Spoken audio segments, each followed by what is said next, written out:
Hey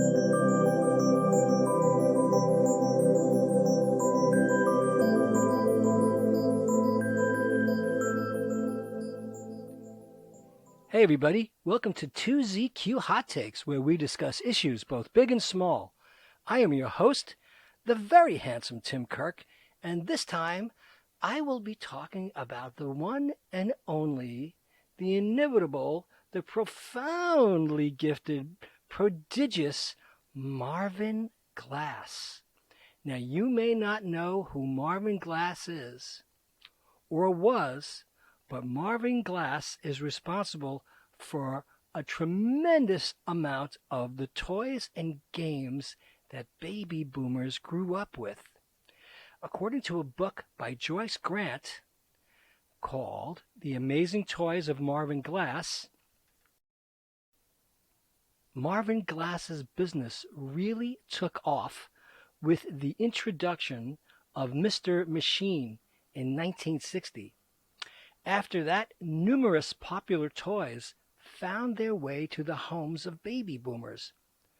All of the toys are listed in Joyce's book, The Amazing Toys of Marvin Glass.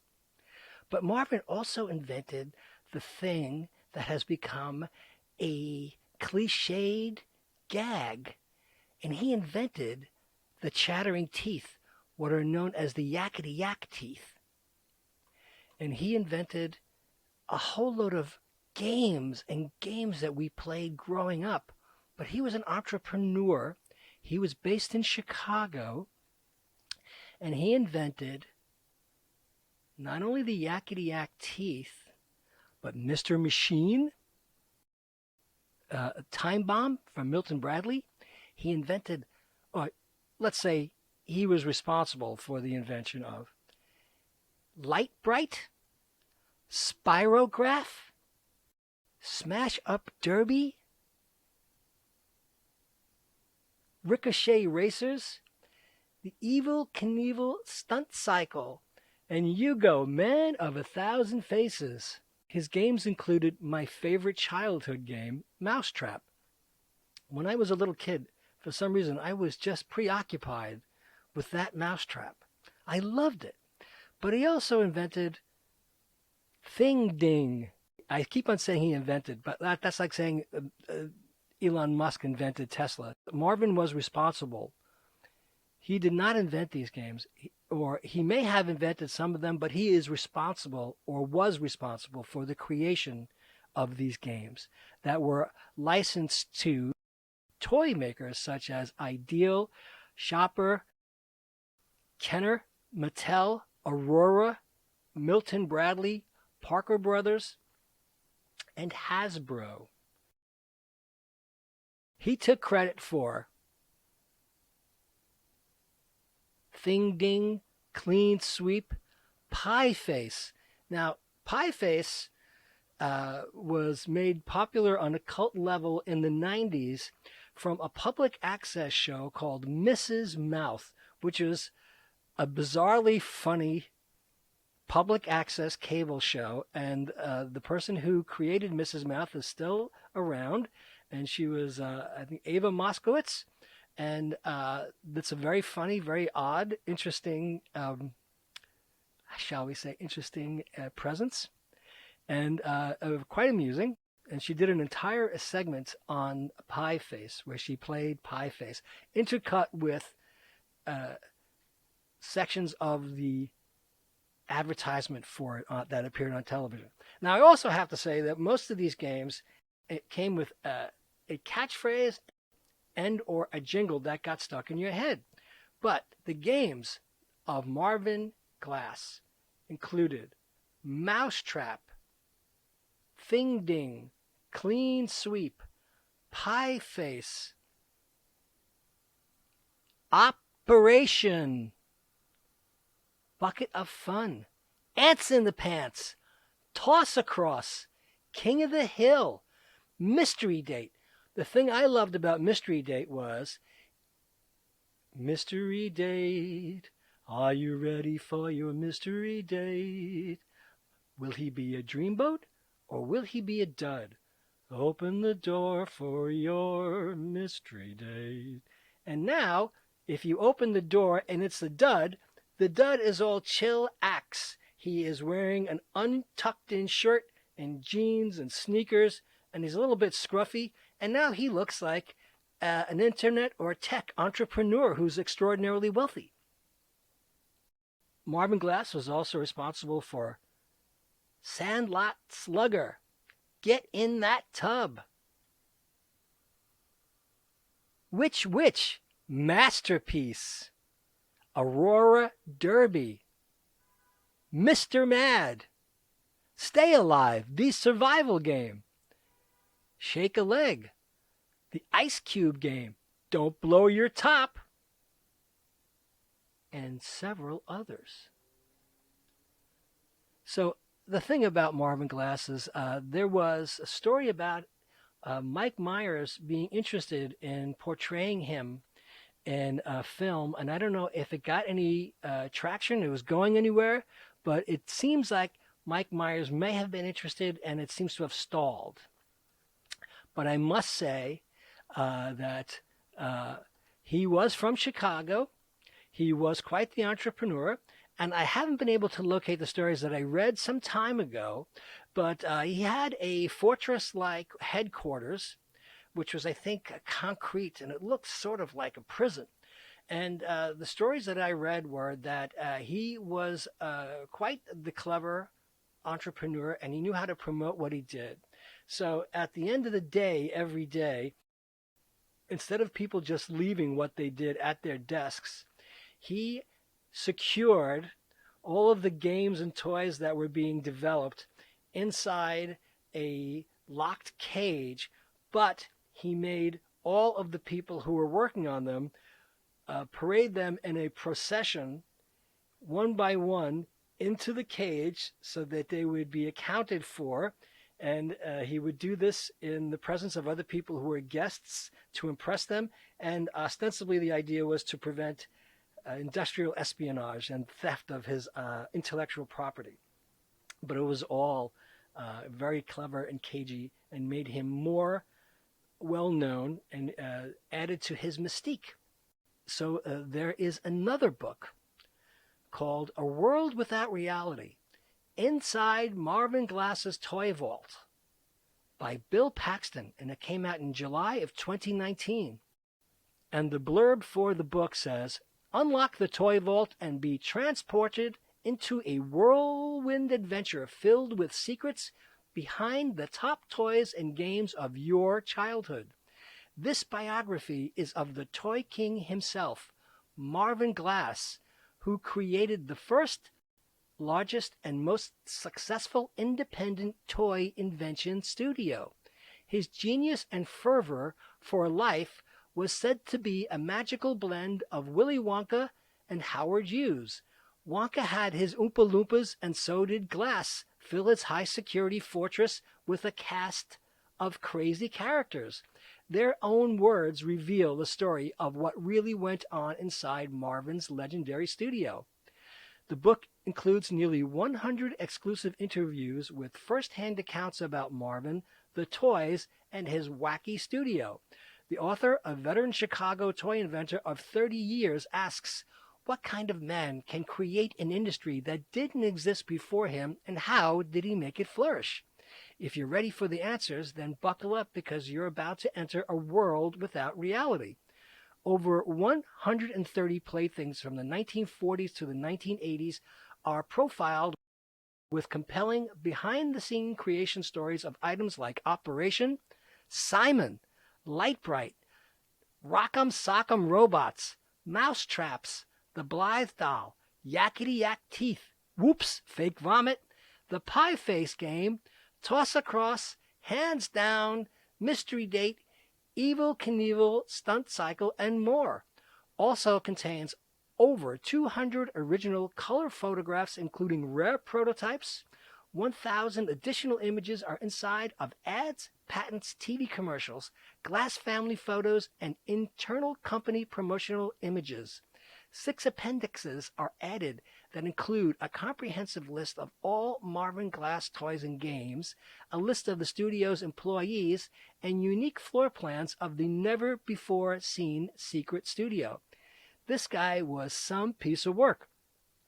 I also understand apocryphally that he was the inspiration for Dan Aykroyd's, I think it's Elliot Mainway, Bag of Glass and Johnny Spaceman.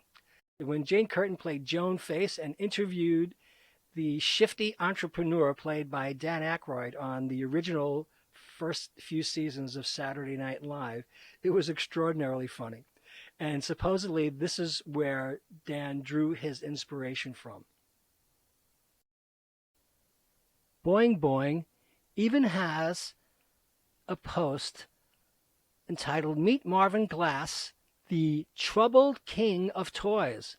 And it is accompanied by a video of him on YouTube. And it says, enjoy this local Chicago TV profile of toy inventor Marvin Glass if you can. His toy development company created many famous toys and games, Rock'em Sock'em Robots, Operation, etc., which brought joy and mirth to millions of kids. But Marvin Glass himself had a dark side and was often depressed. He was famously profiled in the Saturday Evening Post as the troubled king of toys. In this 1972 interview, Glass comes off as defensive and negative like Dan Aykroyd, an SNL Mainway Toy Company president, or Martin Short's sweaty attorney Nathan Thurm. For more info on Marvin Glass and the famous toys he helped create, check out the Maker Media book, Make Fun, Create Your Own Toys, Games, and Amusements. And there is a hyperlink to the interview, and it ends with, Glass could have been a character in a Mammoth movie. And I think this is all before the recent controversy over David Mamet's remarks. Now, Marvin Glass passed away in 1974 on January 7th, and the New York Times had an obituary. It said, Marvin Glass, a well-known toy designer and the founder of Marvin Glass and Associates here in Chicago, died last night at his home in suburban Evanston of complications following a stroke he suffered last summer. He was 59 years old. Mr. Glass gave up manufacturing the toys he and his colleagues invented and concentrated on design after going $300,000 into debt in 1949 when one idea proved a market failure. With borrowed money, he worked up an associate's novel idea for a pocket-sized chicken that laid 5 white marble eggs. A Chicago manufacturer turned out more than 14,039-cent busy biddies, and Mr. Glass's royalties more than wiped out the debt. A stickler for security about toys under development, he won the confidence of manufacturers and was sometimes retained to evaluate the prospects of new ideas. His fee for this reached $1,000 a day. Now, this goes back to 1974 when he passed away. Born in Evanston, he was a short, slight lad who found that his best way of making friends was by designing toys for the neighborhood gang. One was a tank big enough to sit in, another a submarine that shot wooden torpedoes.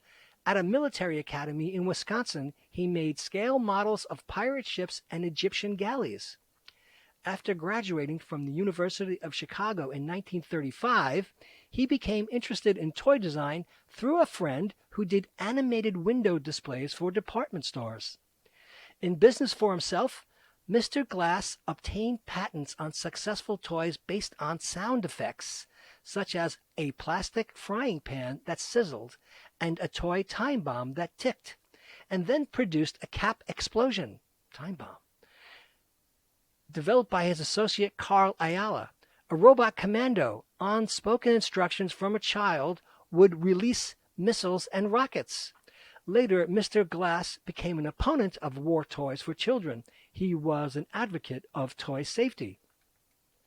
Mr. Glass was credited with putting 500 new toys on the market within 10 years. In 1970, the British International Toy Fair named him Toy Man of the Year. He was survived by his widow, Mrs. Abelia Glass, and two daughters, Diana Glass and Linda Bailey.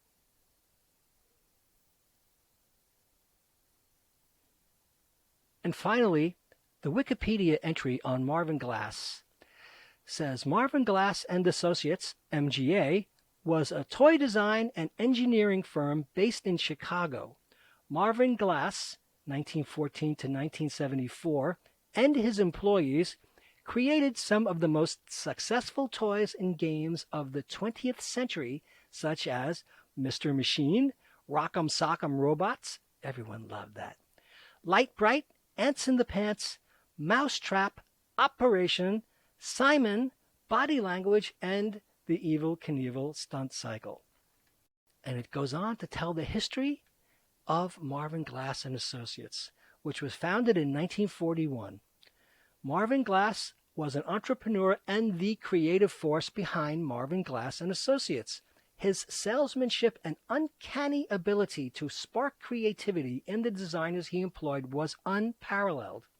In 1949, he licensed a novelty item to H. Fishlovin Company called Yakety Yak Talking Teeth. This item was invented by Eddie Goldfarb, who worked with Marvin Glass for a very short time after World War II. The first big hit for Marvin Glass was Mr. Machine, a toy invented by a former watchmaker named Leo Kripak. A child would take Mr. Machine apart and put him back together. It was licensed to Ideal Toys and became such a hit that Lionel Weintraub, its president, made it his company mascot and featured it in many of Ideal's early TV ads. The company became so successful that Marvin Glass got his company logo printed on every package for the items it invented and licensed. The organization's general counsel, James F. Coffey, and accountant Ernest Sonderling were the architects of the successful business model whereby the designs and inventions were patented and licensed to various toy companies and manufacturers who would pay running royalties based on sales. Outside counsel, chairman, and founder of the intellectual property department at McDermott, Will and Emery, Robert J. Schneider, was responsible for procuring the patents and protecting them from infringement. Mr. Snyder is currently co-chair of the intellectual property department of Taft, Stettinius, and Hollister. And I don't know when exactly this was first posted, but I think it was January 2013. Joseph M. Burke was a senior designer at Marvin Glass through the mid-1960s to the early 1980s and invented or designed many of MGA's hottest items such as Inchworm, Light Bright, Astrolight, Witch, Masterpiece, SSP Racers, Chubops, and the Evel Knievel line of toys. Burke was Knievel's personal guest at the infamous Snake River Canyon Jump. Burke holds 10 U.S. patents for items developed by MGA. Time magazine named Light Bright one of the top 100 toys of all time. Marvin Glass died in 1974. 2 years later, managing partner Anson Isaacson, partner Joseph Callan, and designer Kathy Dunn were shot and killed, and 2 others seriously wounded at the company's offices in Chicago. The perpetrator was 33-year-old Albert Keller, a designer suffering from paranoid delusions who then killed himself. MGA was contracted by Bally Midway to design coin-operated video games during the 1980s. Some of the games produced by MGA during this era included Tapper, Domino Man, and Timber. The company continued in operation until 1988.